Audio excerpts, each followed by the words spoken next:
abriendo su Biblia en la carta a los Hebreos y vamos a estar viendo como introducción dos cosas que son muy importantes. ¿Ya tiene usted ubicado el libro de los Hebreos? Está entre Génesis y Apocalipsis. Ahí usted puede sacar. ¿Ya todos tienen? Bien. ¿A quiénes fue escrita esta carta? Es la pregunta y respondemos. Tal como la primera epístola de Juan, esta no nombra a las personas a quienes se dirige.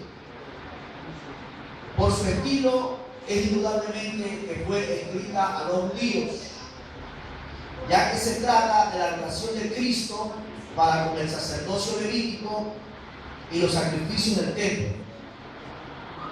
Esta carta cita continuamente los libros del Antiguo Testamento para confirmar todo lo que escribe el autor. La opinión tradicional y generalmente aceptada es la de que era dirigida a los cristianos judíos de Palestina, aun cuando algunos creen que puede haberse escrito a una colonia de judíos que se encontraban en Roma o en Alejandría o en cualquier otra parte. Es decir, así como no se sabe el autor, no se sabe exactamente a dónde se encontraban estos judíos, pero la mayoría opina que fue escrita a una colonia de judíos que se encontraban en Roma. Amén, hermanos. ¿Quién es el autor de esta carta? Como decía, la carta no lo menciona, pero en algunas ediciones de la Biblia se dice que es de Pablo. En otras se dice que es anónima, es decir, no se sabe el autor.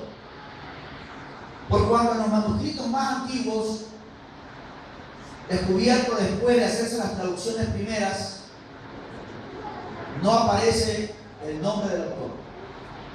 La Iglesia Oriental la aceptó como de Pablo desde el comienzo. La Iglesia Occidental no la reconoció sino en el siglo IV. Eusebio consideraba a Pablo como su autor. Tertuliano la llamó Epístola de Barnabás. Clemente de Alejandría pensaba que Pablo la había escrito en hebreo y que Lucas la tradujo al griego. Orígenes dijo que los pensamientos eran los de Pablo y tenía a este como su autor más probable, pero él agregó: quien la escribió, solamente Dios lo sabe con certeza. Esa es la palabra, ¿verdad? En términos generales, la opinión tradicional sostiene o sostenida a través de los siglos y todavía muy aceptada actualmente es que Pablo es el autor de esta carta. Amén. ¿En qué fecha fue escrita esta carta? Fue escrita antes de la destrucción de Jerusalén. Recuerden que la destrucción de Jerusalén ocurrió en el año 70 después de Cristo. Si Pablo la escribió, parece probable que lo haya hecho desde Roma, en el 61 al 63 después de Cristo. Es decir, entre el 61 y el 63 fue escrita esta carta. No tiene la certeza tampoco de si fue en el 61 o fue en el 63, pero en ese periodo se dio la escritura de esta carta. Amén. Según Hebreos 13:24, es que fue escrita en Italia.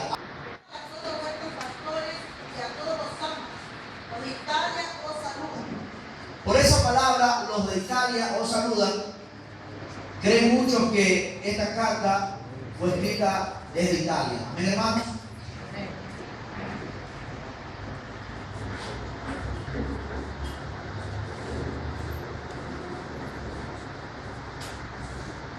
Timoteo estaba presente con el escritor.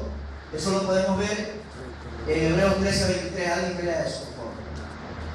Sabed que está en libertad nuestro hermano Timoteo, con el cual si viniere pronto, iré a veros. Gloria a Dios. Entonces, hermanos, sabemos que la mayoría de los eruditos y conocedores de estos asuntos afirman que es Pablo, ¿verdad? Otros dicen que fueron anónimos, otros que fueron otros apóstoles, pero por el estilo sabemos que es Pablo. Amén. Y que fue escrita en el año 61 al 63 después de Cristo. Ahora, ¿cuál fue el motivo por el que Pablo escribe esta carta? Bien, el motivo es que Pablo con Santiago eran íntimos amigos. Y Santiago era pastor de una iglesia en Jerusalén y por supuesto de judíos cristianos. Entonces Santiago murió y se piensa, según los entendidos de la materia, que cuando Pablo se entera de la muerte de Santiago y los hermanos quedan totalmente desanimados, ¿no? Y comienzan a dispersarse, porque dice la palabra, huye, y el pastor, y se dispersarán las ovejas. Eso dice la palabra. Entonces cuando muere Santiago, Pablo se entera, entonces comienzan a dispersarse los judíos, y es ahí donde se piensa que Pablo escribe esta carta a los dirigentes judíos como para animarlos y para que ellos no apostataran de la fe, porque algunos ya estaban apostatando de la fe. Esta es la introducción que hacemos al estudio de esta carta a los hebreos, la cual vamos a estudiar en este momento. Amén.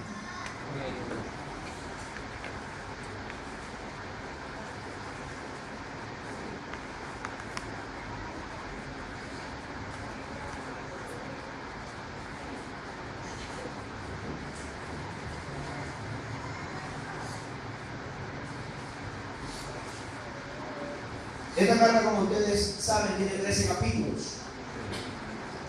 Entonces, vamos a ir estudiando, conforme el tiempo avanza, capítulo por capítulo y versículo por versículo, porque de eso se trata, de estudiar el libro de la Biblia. Amén. Amén. Entonces, vamos a empezar en el capítulo 1, verso 1, que dice así: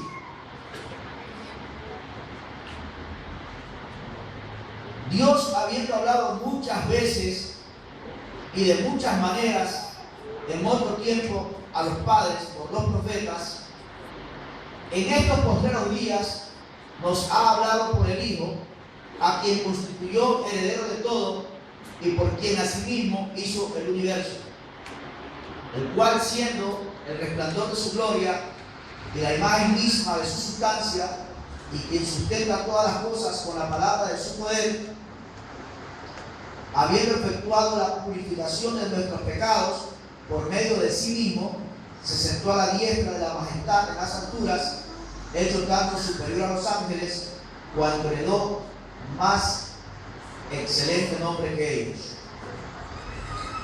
Porque ¿a cuál de los ángeles dijo Dios jamás, mi hijo eres tú? Yo te he engendrado hoy, y otra vez yo seré a él padre, y él me será a mí hijo. Y otra vez, cuando introduce al primogénito en el mundo, dice: adórenle todos los ángeles de Dios. Ciertamente los ángeles, dice, el que hace a sus ángeles espíritus y a sus ministros llamas de fuego. Mas del Hijo dice: tu trono, oh Dios, por el siglo del siglo, cetro de equidad es el cetro de tu reino. Has amado la justicia y aborrecido la maldad, por lo cual te ungió Dios, el Dios tuyo, con óleo de alegría más que a tus compañeros. Y tú, oh Señor, en el principio fundaste la tierra y los cielos, son obra de tus manos. Ellos perecerán, mas tú permaneces, y todos ellos envejecerán como una vestidura, y como un vestido los envolverás y serán mudados, pero tú eres el mismo, y tus años no acabarán. Pues, ¿a cuál de los ángeles dijo Dios jamás, siéntate a mi diestra, hasta que ponga a tus enemigos por estrado de tus pies. ¿No son todos espíritus ministradores enviados para servicio a favor de los que serán herederos de la salvación? Hasta ahí la lectura de la palabra de este capítulo 1, que tiene 14 versículos. Bien, como dije en la introducción, esta carta fue escrita a los judíos con el propósito de animarlos y de que no apostaten de la fe. Por eso es que el apóstol empieza diciendo en el versículo 1 del capítulo 1, empieza diciendo: Dios, habiendo hablado muchas veces y de muchas maneras en otro tiempo a los padres por los profetas, en estos postreros días nos ha hablado por el Hijo, a quien constituyó heredero de todo y por quien asimismo hizo el universo. ¿Qué pasaba con el pueblo judío, hermanos? Recuerden ustedes que el amor de Dios para este pueblo es incondicional. Recuerden ustedes que cuando Dios le hace una promesa a Abraham, el padre de los judíos, Dios, para confirmar esa promesa, prueba a Abraham. Abraham tenía 100 años cuando tuvo a su primer hijo. O sea, legalmente, pues, porque antes tuvo otro hijo que se llamaba Ismael, pero no era de manera legal, ya que él obtuvo ese hijo de una concubina. Pero con Sara, su esposa, tuvo su primer hijo, y por supuesto que ya Abraham tenía 100 años. Sara era estéril y tenía 90 años. Si hay alguna que quiera parir aquí y ya tenga 50 años, recuerde que en Dios todo es posible. Le daré un aplauso al Señor.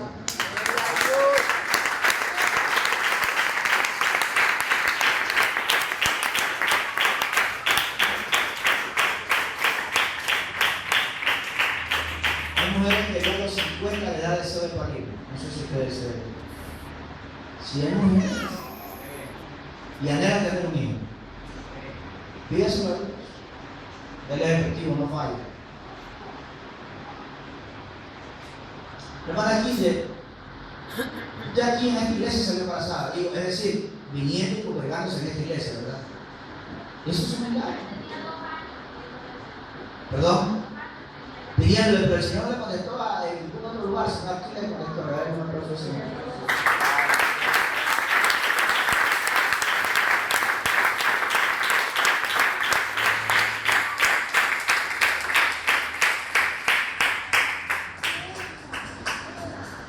Esto que dije acerca de Abraham es importantísimo, hermano, porque esto nos va a ayudar a entender muchas cosas cuando estemos estudiando este libro. Y esto nos va a ayudar a entender la importancia que Dios le da a las promesas. Porque el problema del pueblo evangélico hoy en el día es que le cree más al diablo, le cree más a los políticos que a las promesas de Dios. Viene un político y le promete el oro y el mono y le cree y le da el voto, pero viene Dios y le dice: mira, haz esto, esto y esto, y te voy a bendecir, y dudamos. No es así. Sí. Abraham, 100 años. Y él le creyó a Dios. Oiga, Dios no da así por así algo. Dios es un Dios dadivoso, generoso. Todo lo que Él nos da, nosotros no lo merecemos, pero Él nos da por su gracia. Pero cuando Dios nos quiere dar una bendición buena, que permanezca, Dios siempre nos va a probar. Jamás Dios nos va a dar una bendición buena así por así, sino que Dios nos va a probar bien para ver si somos dignos de aquella bendición. La comida si nos la da, si somos vagos, si no nos compre bien. Usted sabe que hay vagos que no se congregan y comen todos los días. Que denle un aplauso al Señor. Aleluya. Pero una bendición grande, una bendición especial para dar a Dios, prueba algunas veces a la persona. Dios lo probó a Abraham en algunas ocasiones, y Abraham en ninguna de las ocasiones falló. Por esa razón es que Dios, cuando le dice en Génesis capítulo 15, veamos Génesis capítulo, Y vamos a manejar un poquito de Biblia, que es importantísimo.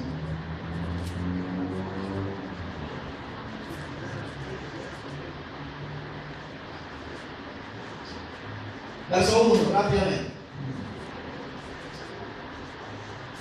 Si ustedes leen los capítulos anteriores, se va a dar cuenta de que Abraham, porque todavía no era padre de multitudes.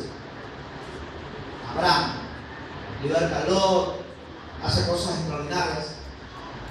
Y por supuesto que allí lo probó también. ¿Cómo lo probó, pastor? Explíqueme. Pero si le dio la victoria. Lo probó porque uno de estos reyes, cuando le recupera los bienes, ojo, y le recupera a la gente, ¿sabe qué le hizo a estos reyes? Y se devuelven a la gente y llevan el dinero. No era nada malo si Abraham lo cogía. Si a mí me lo hubieran dicho, gracias Señor, tú sabes que yo no abierto mi boca, yo no pedí nada, pero si el hombre hace tuyo porque tú la has puesto en el corazón, y yo lo cogía. Rubén Sotomayor lo cogía. Es que Rubén Sotomayor no le llega ni la uña a Abraham. Pero Abraham le dijo, Dios me libre de tomar un hilo de lo que tú me estás dando. Porque no quiero que más adelante digas, yo te decía Abraham. ¿Qué integridad de llevaron cualquiera de nosotros que estábamos aquí? Hubiéramos cogido esa riqueza. O pastor que hubiera cogido rápido, ¿sí o no? Claro. La cogía rápido. Eran riquezas. Y mire usted que Abraham es probado para ver cómo estaba su corazón, si había codicia.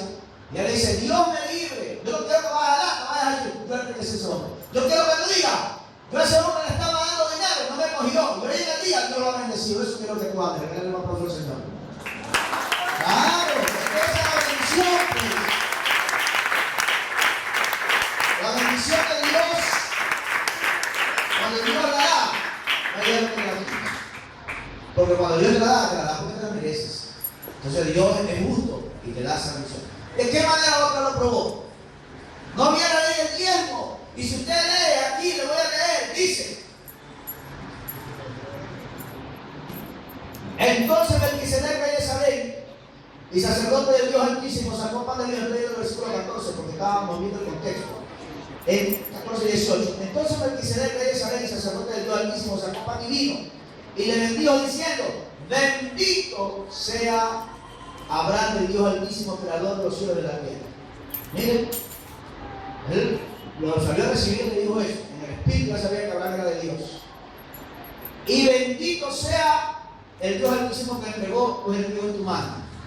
Hasta ahí llega la palabra, no le dijo nada más. Pero ¿qué dice la Biblia?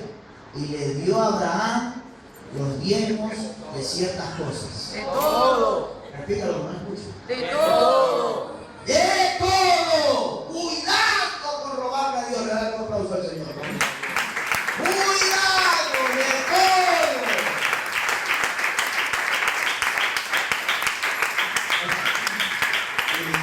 Y tenía... Pero no se está desviando el tema, ¿no? Estoy leyendo el padre de los judíos, Abraham. ¿Y por qué Abraham le dio esa mención? Porque él fue probado y en todas las pruebas él las pasó. Amén. Ahora sí el 15. Ahí es que quiero que entiendan. Después de estas cosas, ¿cuáles cosas? Las que acabamos de ver. Después de estas cosas, ojo, como vio la fidelidad de Abraham, como vio que había pasado la prueba, por favor, concéntrense en esto. Olvídense de los niños que vieron. Como vio que había pasado la prueba por amor a Cristo, es allí donde Dios se manifiesta. Hay gente que no pasa la prueba y quiere que Dios se manifieste. Viene una prueba y se va a quedar. Señor, ¿dónde estás? Yo estoy siempre donde estoy, siempre, pero ¿cómo sabes dónde estás? Cada que te voy a probar siempre no la pasas en día que yo manifieste. Yo no me puedo manifestar hasta que tú no pases la prueba, hasta que tú no me demuestres tu fidelidad. No es que sea un ayuno y después de 40 días se otro. No, si te propones ayunar, algo cada que el Espíritu te guíe, no que tu carne, que el Espíritu te guíe. Dale un aplauso al Señor.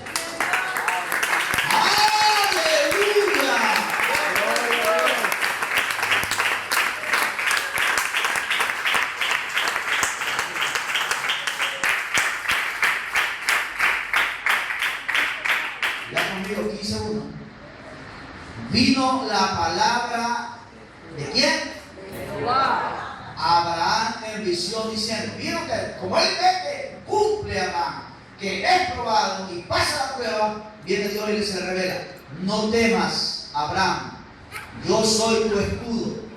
Mire, ¿qué? Como el Señor, y tu galardón será sobremanera grande. Y respondió Abraham, Señor Jehová, ¿qué me darás siendo así que ando sin hijo? El mayordomo de mi casa, ese es el almaceno Eliezer. Dijo también Abraham, mira que no me has dado prole. Y aquí que será mi heredero un esclavo nacido en mi casa. Luego vino a él palabra de Jehová diciendo, no te heredará este, sino un hijo tuyo será el que te heredará. Y lo llevó fuera y le dijo, mira ahora los cielos y cuenta las estrellas si las puedes contar. Si las puedo contar, ¿verdad? Y le dijo, ojo, así será tu descendencia. Y creyó, aquí otra prueba más. Y creyó a Jehová y le fue contado por justicia. ¿Qué hubiera pasado si no le creyó? No pasaba nada. Pero él le creyó a Dios. ¿Y por qué no le crees a Dios? Ahí nomás, no le crees acá. ¿Por qué no le crees a Dios? ¿Por qué se nos hace tan duro creerle a Dios? Ay, pastor, es que Abraham le habló audiblemente. Pero si ni siquiera ahora, ¿cómo te va a hablar audiblemente? Pero ahorita te está hablando. No temas, yo soy tu escudo. ¿Quién es nuestro escudo? Dios. ¿Juan? Dios. Pero es que hay que creerle a Dios. Hermanos, no te varían. Génesis 22.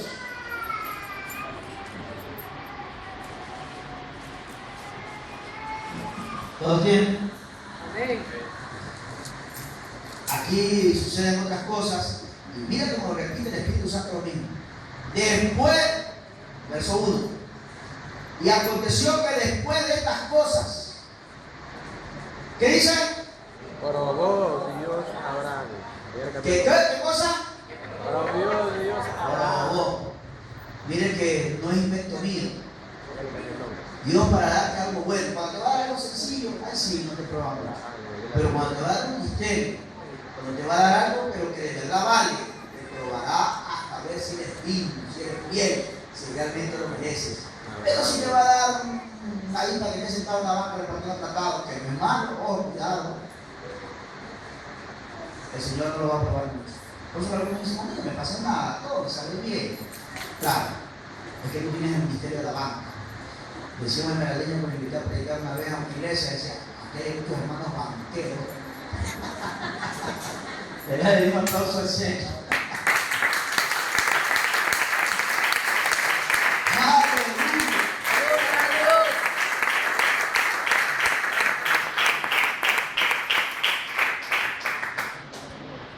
Pero cuando usted quiere servirle a Dios, Dios va a ver, tú quieres servir, está bien, ahora vamos a verlo, vamos a ver si eres digno.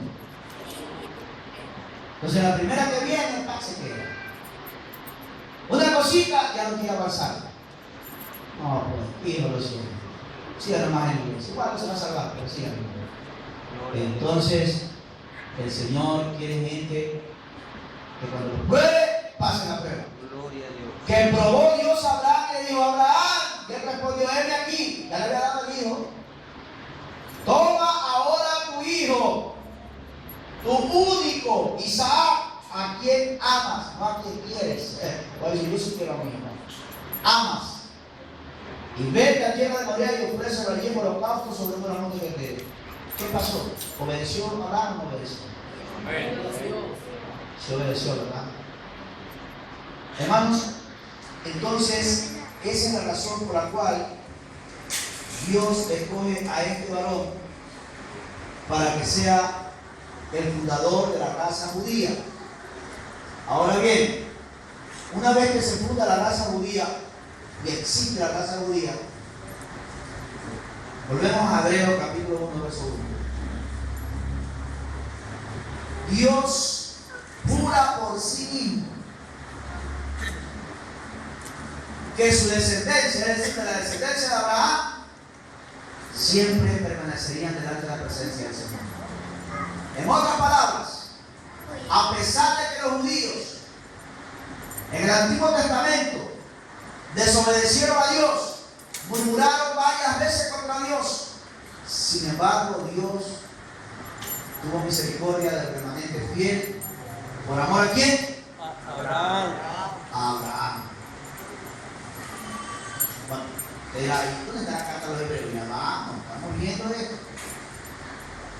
Es que tengo que explicarle esto, porque esta es la razón por la que dice Dios habiendo hablado muchas veces. Porque si no le explico esto, usted puede decir, ¿y de dónde Dios le hablaba muchas veces? Las muchas veces era cada que el pueblo de Israel apostataba, se iba en pos de Baal, se iba en pos de Astarot, de Acera, cada que le ponía jueces y se obedecían y moría el juez y se volvían nuevamente los dioses paganos. Y siempre Dios le estaba hablando a este pueblo. Vino Jesucristo, lo rechazaron, excepto un remanente fiel, un pequeño remanente que aceptó a Cristo como Señor y Salvador. Y este remanente se mantenía bien, pero la persecución en aquel entonces era feroz. Quemaban a los cristianos vivos. ¿Le han quemado el pelo que se hermano Gabriel? Nada. Le han quemado aunque sea el pie de la uña pintada que tuvo un hermano. Nada. Dale un aplauso al Señor. Ay, aleluya. Nada le han quemado. ¿Le han quemado bajo el sol por la causa de Cristo? Nada. Pero en aquel entonces quemaban a los cristianos vivos por confesar a Cristo como Salvador. Los tiraban al pozo de los leones, en el aire los leones los hacían pedazos. ¿No saben cuál es lo bueno? ¿Qué pasó? Que morían cantando. Eso es imposible de ver. Yo veo muchos hermanos quejándose, no cantando. No le doy aplauso al Señor.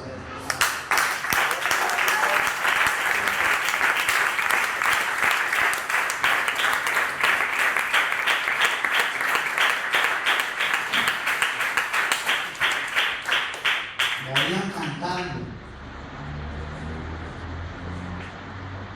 Pero los verdaderos, otros, como estos judíos, a quienes escribió Pablo, estaban apostatando de la fe. Y Pablo tiene que decirle, Dios habiendo hablado muchas veces, en otras palabras, y así ustedes lo entienden, y de muchas maneras, en otro tiempo les dice, a los padres de ellos, a su ascendencia, por los profetas. En estos días, decía Pablo cuando estaba escribiendo la carta, Dios nos ha hablado por el Hijo. Porque el problema de los judíos, como vamos a ver más adelante, era que ellos, para no ser perseguidos y para ya no pasar esa persecución terrible, uno donde los judíos rabinos les decía que se quería volver al judaísmo. Entonces le decía, ¿tú quieres volver al judaísmo? ¿Y cómo sé si es verdad? No, que la verdad, yo ya quiero. Si tú verdaderamente te vas a volver al judaísmo, escúchame bien, maldice a Cristo. Di que Cristo no era ningún Mesías, que la sangre de Él no tiene ningún valor, que más valor tiene la sangre de un perro que la de Él. Los hacían blasfemar, blasfemar. Y había algunos que hacían eso, ese tipo de juramento. Una vez que lo hacían, entonces los aceptaban en el judaísmo. Pero para ellos ya no había perdón, como lo vamos a ver más adelante. Ya no había perdón para ellos. Porque ellos habían conocido quién era el Señor. Entonces, ¿a quién le escribe Pablo? A los que todavía estaban así como usted, que está en los aguas. ¿Qué hago? A usted le está hablando el Señor. Gloria a Dios. ¡Aleluya! Gloria a Dios.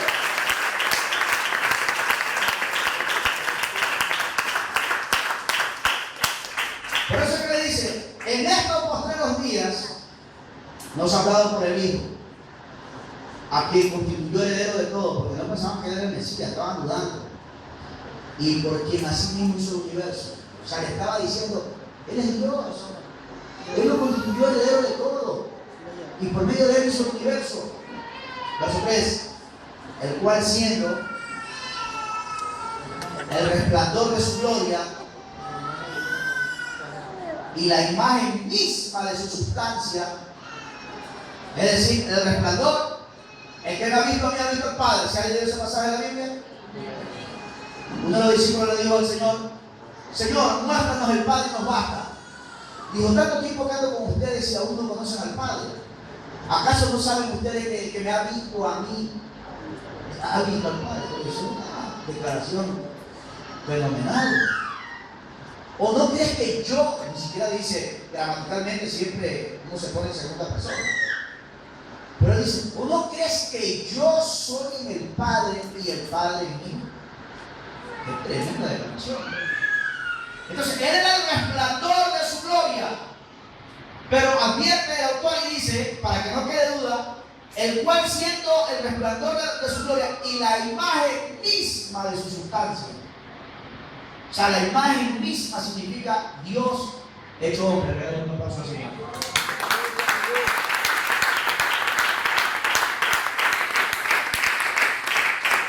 Verso 3 mismo. Y quien sustenta todas las cosas con la palabra de su poder, habiendo efectuado la purificación de nuestros pecados por medio de sí mismo. Le está dando una explicación para esta gente. Se sentó a la diestra de la majestad en las alturas, hecho tanto superior a los ángeles, porque heredó más excelente nombre que ellos. Ahora, ¿cómo es hecho superior a los ángeles? Porque esta palabra hecho puede confundir a alguien. De hecho, los testigos de Jehová se toman de estas palabras para decir que Jesucristo es un Dios, no es Dios por tema alguno. Cuando dice hecho superior a los ángeles, no se está hablando no se está refiriendo a la naturaleza, porque en su naturaleza Jesucristo es Dios. Él declaró muchas veces, yo y el Padre uno somos, por eso lo quisieron matar. San Juan capítulo 10, verso 30. San Juan capítulo 15, versículo 17 en adelante, dijo, mi Padre hasta ahora trabaja y yo trabajo. Y dice que los judíos se taparon los oídos y lo quisieron apedrear por haber dicho esas palabras. ¿Cómo vas a decir que tú eres igual a Dios? Él declaró que era Dios. Amén. Pero como humano tenía que tener todas las dignidades más altas que los demás. Por eso es que él, como vamos a ver más adelante, como ángel, él ocupaba la más alta jerarquía. ¿Cuándo? ¿Dónde? En el ángel de Jehová. Si usted lee el capítulo 13 de Jueces, ahí declara que el ángel de Jehová era Dios. Puede leerlo en su casa y lea el capítulo 13 y ahí declara que el ángel de Jehová era Dios.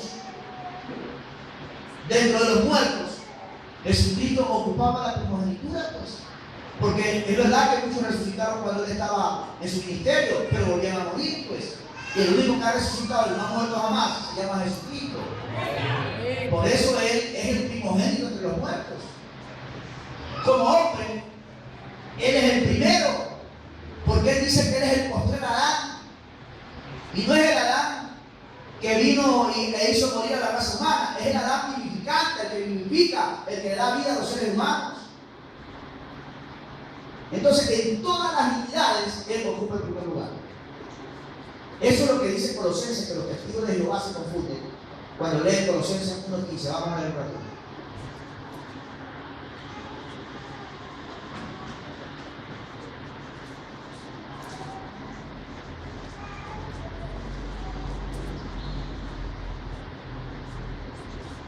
¿Todos tienen Colosenses 1:15? Él es la imagen del Dios invisible. Ya esto lo leímos acá en hebreo, el resplandor de su gloria. Pero aquí viene la parte. El primogénito de toda creación. Aquí dicen los testigos de Jehová Dice, mira, aquí está clarito que Él es el primogénito de la creación. No, cuidado, no es de la creación. Es el primogénito de toda la creación. Y usted dice, es que está diciendo la primera criatura creada. No. Aquí lo que quiere decir, el primero en dignidad en todo. ¿Y por qué sabemos que quiere decir eso? Porque el versículo 16 a continuación lo explica. Porque en Él fueron creadas todas las cosas. En Él. Las que hay en los cielos, las que hay en la tierra, visibles e invisibles, sean tronos, sean dominios, sean principados, sean potestades. Todo fue creado por medio de qué? Y para Él. Y Él, aclara Pablo, por si acaso el versículo 16 no quede claro. Y Él es antes de todas las cosas. Y todas las cosas en Él subsisten. Regalen un aplauso al Señor. Por eso creo que queremos aplauso para Cristo, hermano.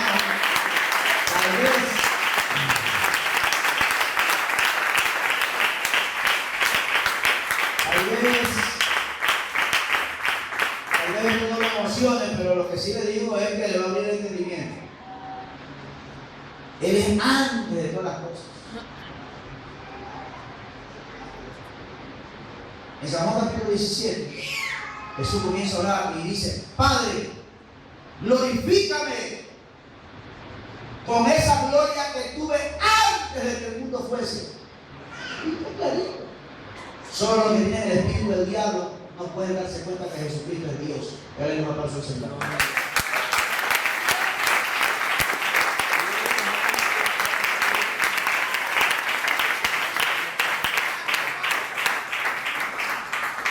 Volvemos a Hebreos, capítulo 1, verso 4.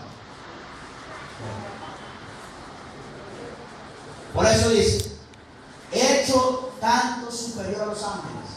Entonces aquí la palabra hecho no es que Dios lo fabricó, ni Dios lo hizo, sino que se refiere a la dignidad que es superior a los ángeles. Porque el Salmo capítulo 8, ojo, dice que los ángeles son superiores a nosotros.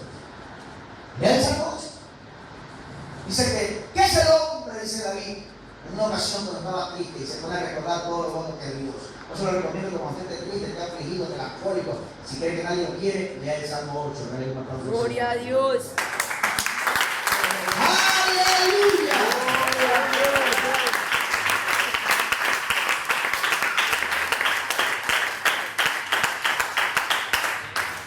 Y David dice, ¿qué es el hombre para que te acuerdes de él?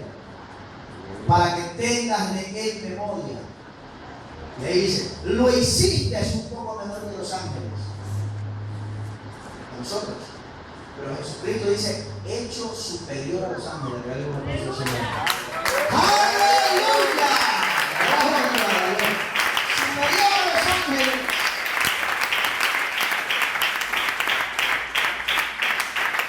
Y yo podría decir, pastor, pero como que no está claro. No está claro. Entonces vamos a ver lo que es el verso 5.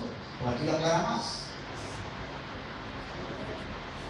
Porque, pregunta el autor, ¿a cuál de los ángeles dijo Dios jamás, mi hijo eres tú? ¿A cuál? Note que la palabra hijo está con H mayúscula.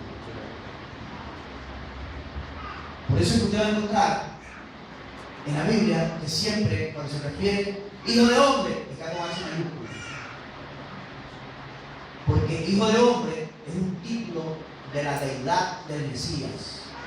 Como hijo de David, con H mayúscula, es un título de la deidad del Mesías. ¡Gloria a Dios!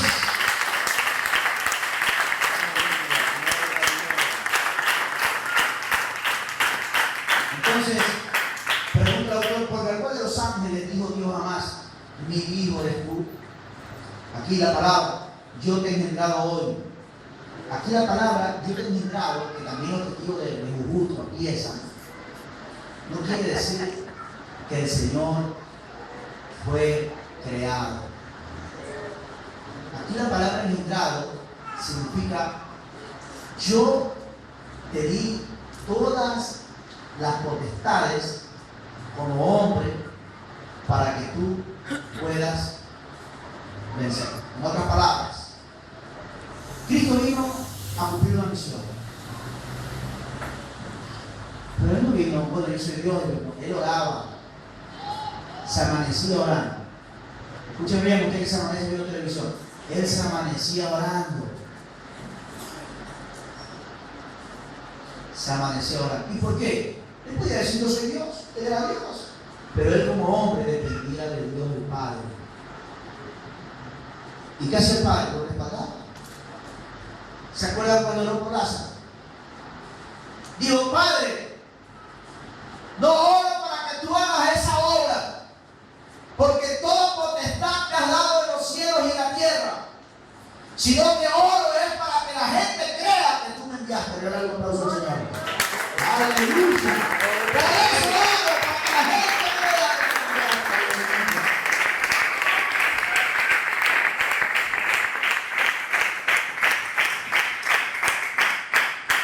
Hermanos,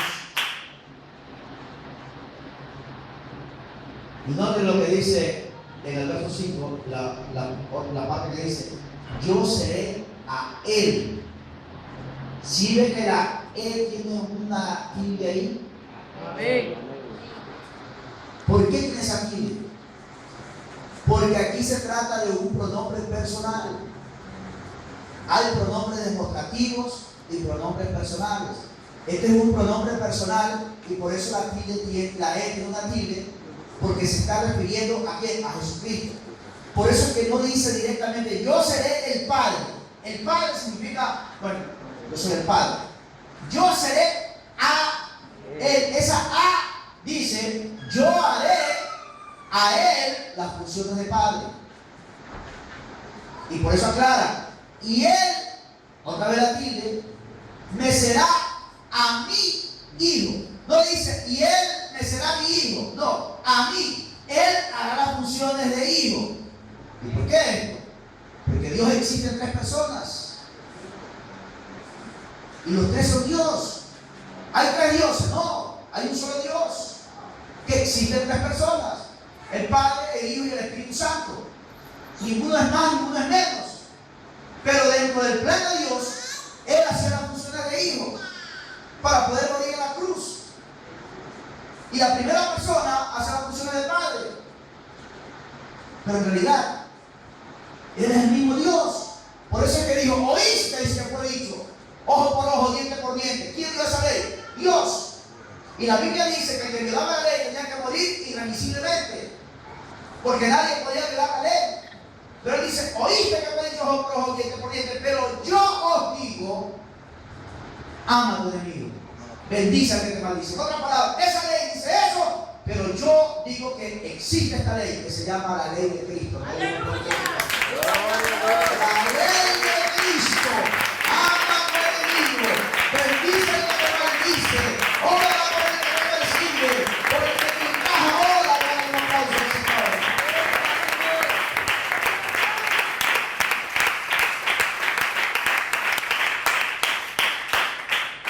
Hasta ahí no vamos a quedar 9 y 10. ¿Se pierde la enseñanza?